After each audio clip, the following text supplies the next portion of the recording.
தமிழ்நாட்டோட இதயம் திருச்சி. போக்குவரத்து நெரிசலை குறைக்கிறதுக்காண்டி பஞ்சப்பூர் பகுதியில வந்து புதிய ஒருங்கிணைந்த பேருந்து நிலையம் வந்து கட்டியிருக்காங்க. 115 ஏக்கர் 408 கோடி ரூபாய் செலவுல தமிழ்நாட்டோட முதல் குளிரூட்டப்பட்ட காத்திரு மண்டபம் கொண்ட ஒரு பேருந்து நிலையம் அப்படின்னு ரொம்ப பெருமையா இதை சொல்லுவாங்க. இங்க வந்து பைக், கார் அதோட பார்க்கிங் வசதி எல்லாமே பெருசா பயங்கரமா இருக்குது. இன்னும் உபயோகப்படுத்துறதுக்கு இன்னும் வரல. ஜூன் 3ஆம் தேதியிலேருந்து இது உபயோகப்படுத்துறதுக்கு வரும் சொல்லியிருக்காங்க.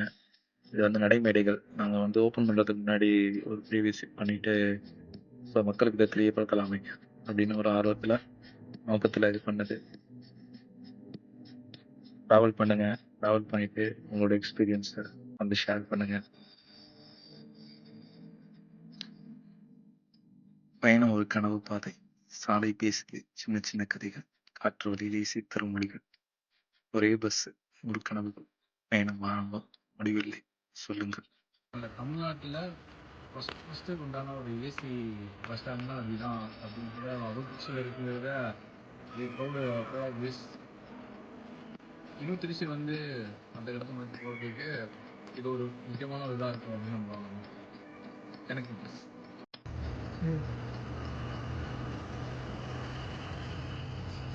ஸோ திருச்சி சிட்டி கார்பரேஷன் எங்கள் பணி தங்களுக்கு அப்படின்னு சொல்லியிருக்காங்க. ஸோ இது நம்மளோட இடம். முடிஞ்ச அளவுக்கு இந்த முத்தமிழறிஞர் கலைஞர் கருணாநிதி ஒருங்கிணைந்த பேருந்து நிலையத்தை முடிஞ்ச அளவுக்கு நம்ம உபயோகப்படுத்தும் போது எந்த அளவு சுத்தமாக வச்சுக்க முடியுமோ அந்த அளவு சுத்தமாக வச்சுக்கோன்ட்டு எப்பவுமே உறுதிமொழியோட இருப்போம். ஜெய்ஹிந்த்.